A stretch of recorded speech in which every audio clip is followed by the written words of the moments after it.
If you want to contribute, please signify by raising up your hand. We believe this is supposed to be interactive. I can see some comments. Madam Bosun is clapping. You want to say something, Madam Solari? Okay. Before you, I see Teve Ore. Your hand is up. Please unmute yourself. If your camera is working, we would love to see your face. Go ahead. Okay. I would have loved to share my camera, just that I'm holding a baby. I hope people can bear with me for now. We would love to have babies. They are All our right. future. So the baby will be hearing too and contributing.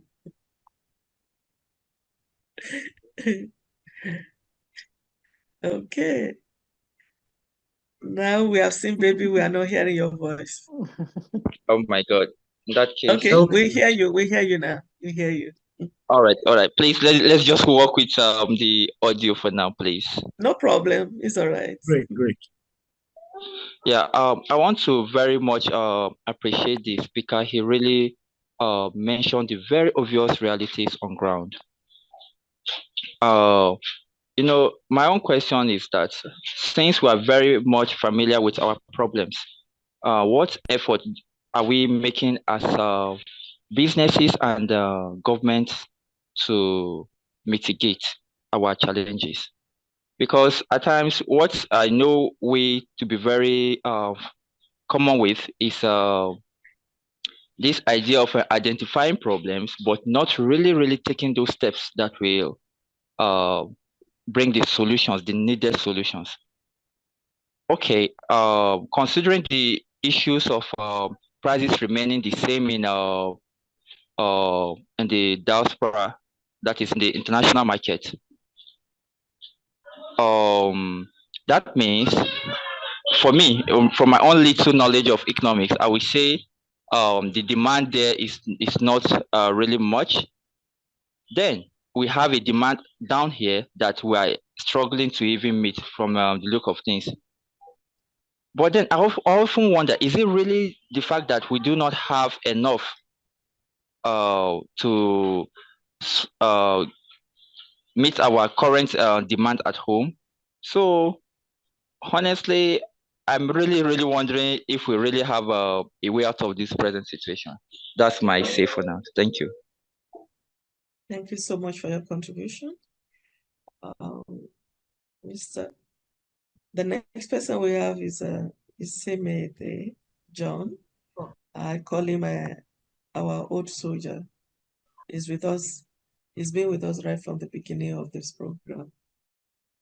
Please unmute yourself, John Semete.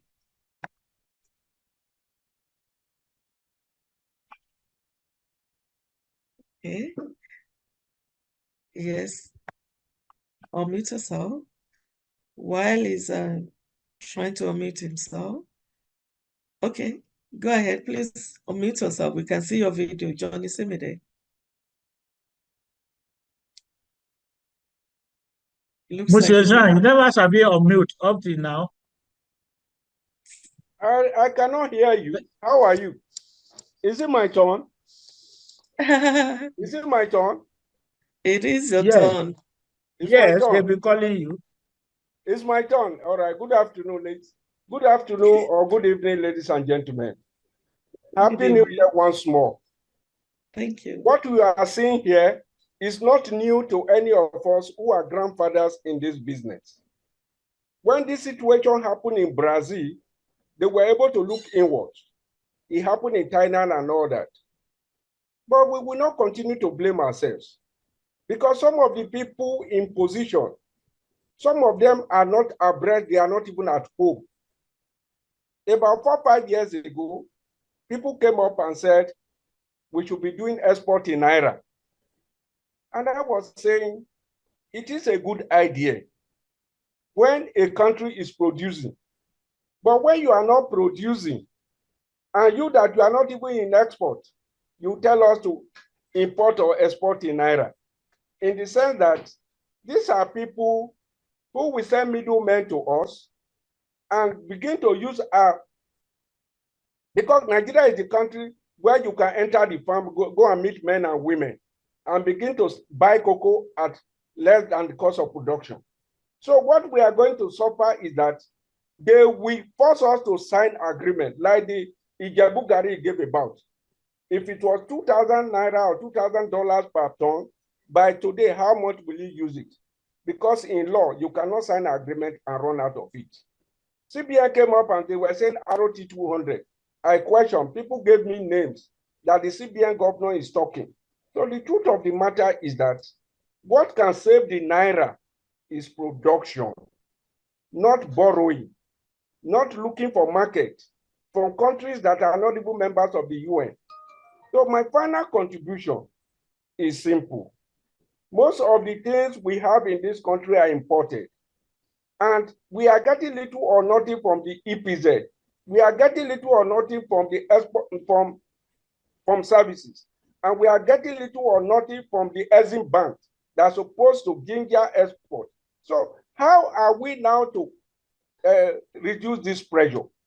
The only thing is production. And if you are not producing, you will continue to. The last line, there was a young man said, it's only when the market is saturated. There's nothing like that the market must be saturated. If you want the market to be saturated, why in the first place did you sign ECOWAS agreement? Why? What business do you have in AFTA? What of the WTO on trade facilitation? CBN came up, they banned about 43 items. And they did not even look backwards on backward integration and developing local capacity. Then about 2 months ago, they came up to reverse this thing.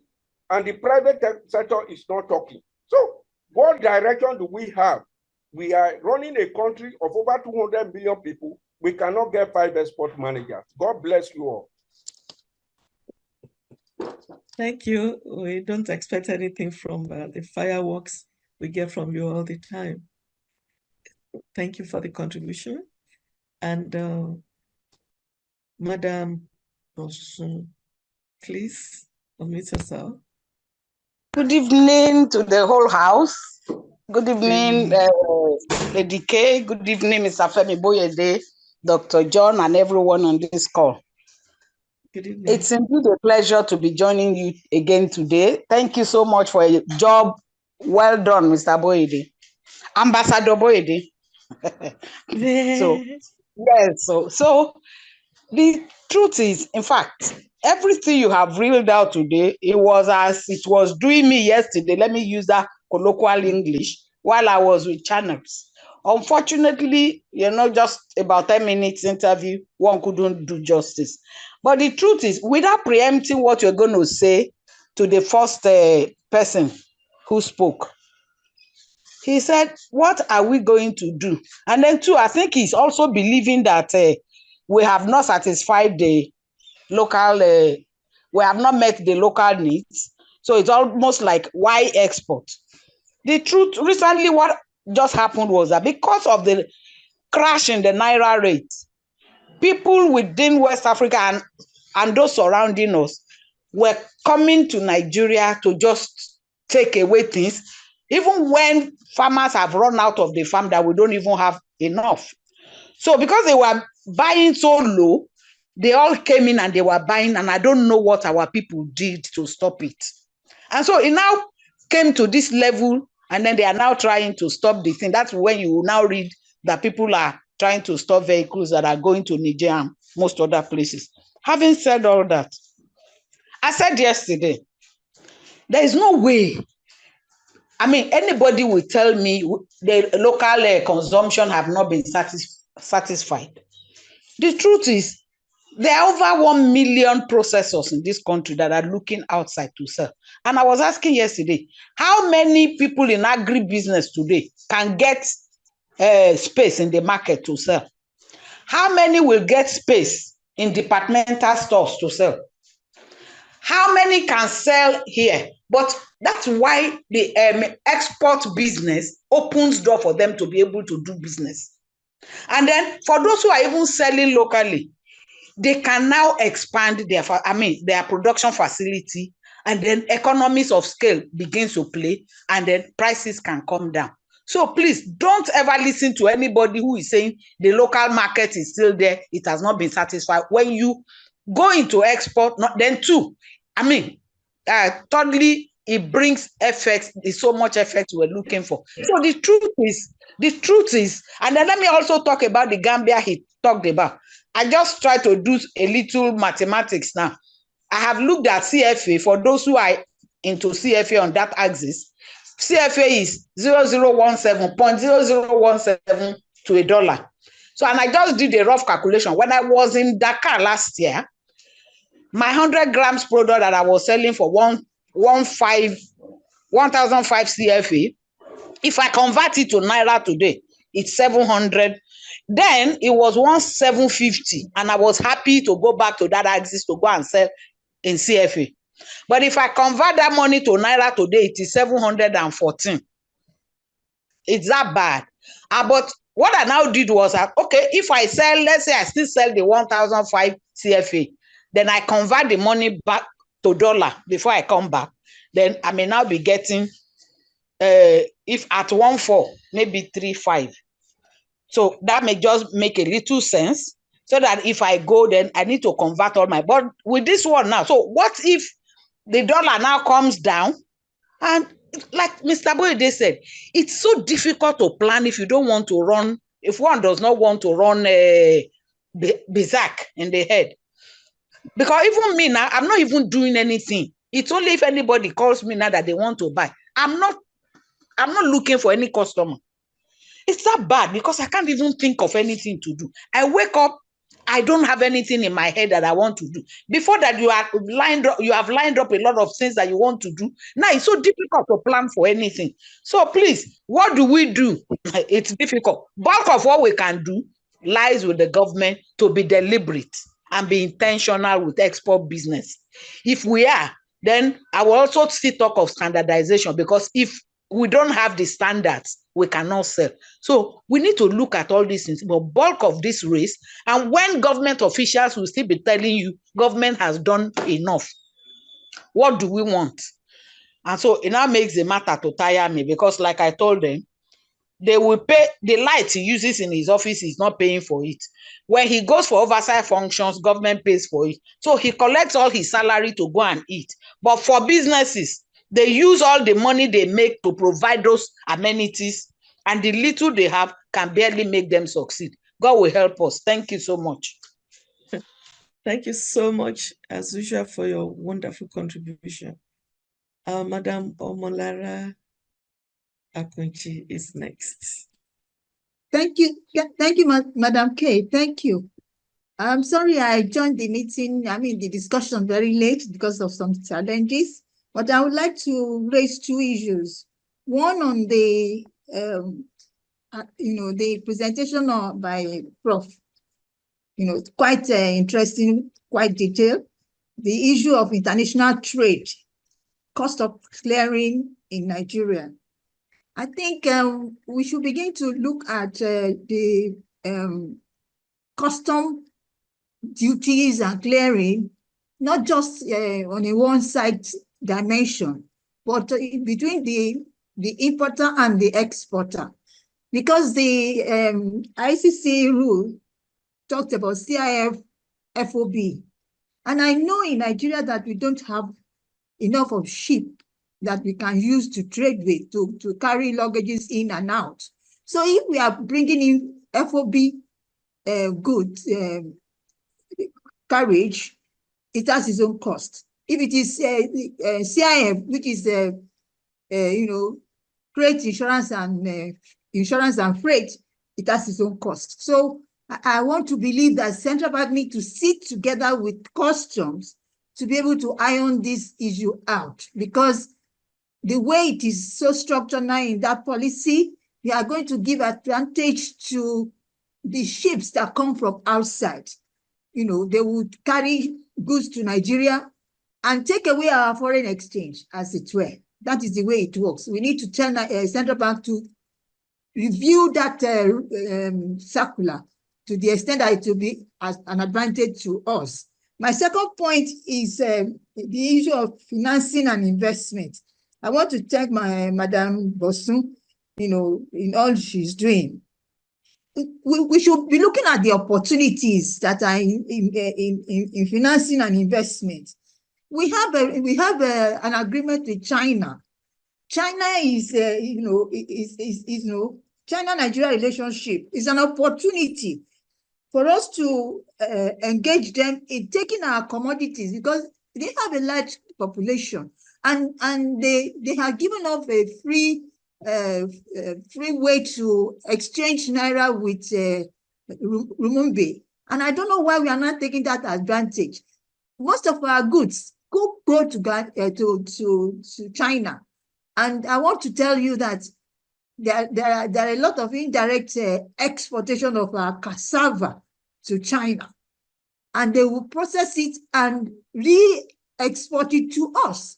So we need to look at that dimension, seriously. Those are my 2 points, and I thank Professor Boyede for the very well put together paper. Thank you. Okay, maybe before he comes up, Okay. before I lose sight of those comments, let me just say quickly in response to some of the points that have been made.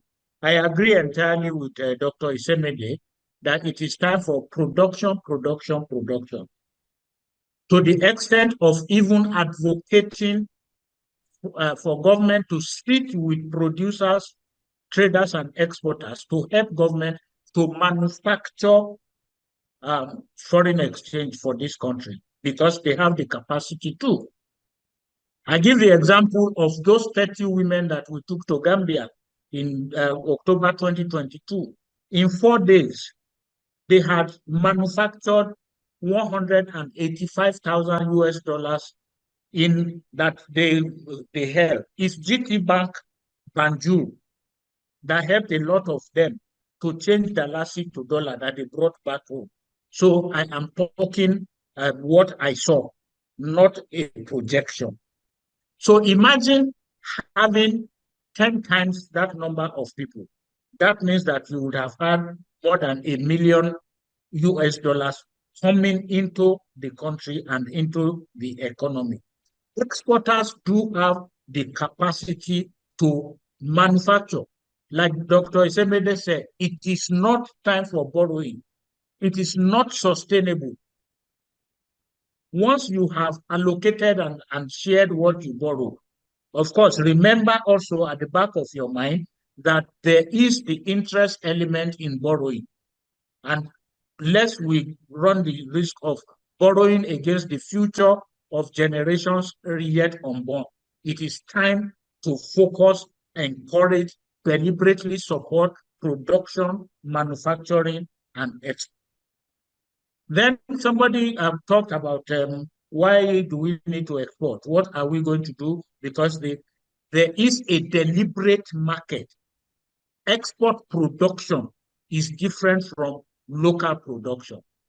There is a company out there in Banjul that has existed since, they said since 1993, that does greenhouse agriculture. 98% of what it produces goes to the export market.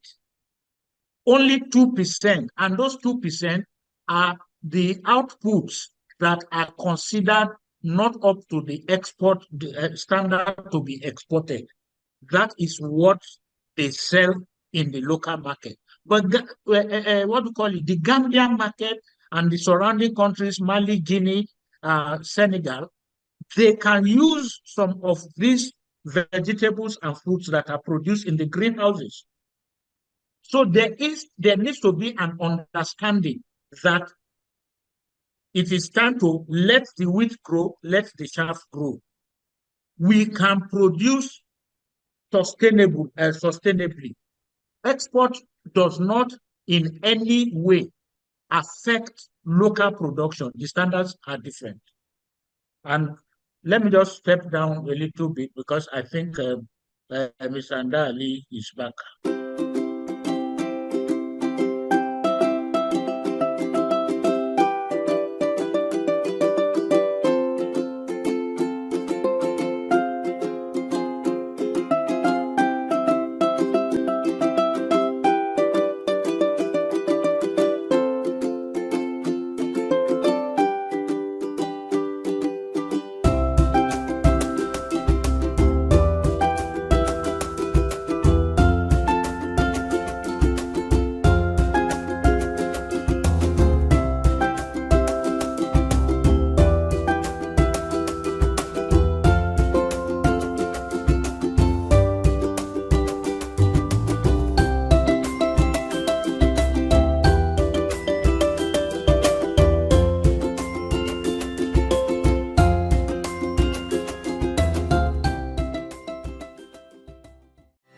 This webinar is brought to you by Talking Trade and Investment Global, TATRIG.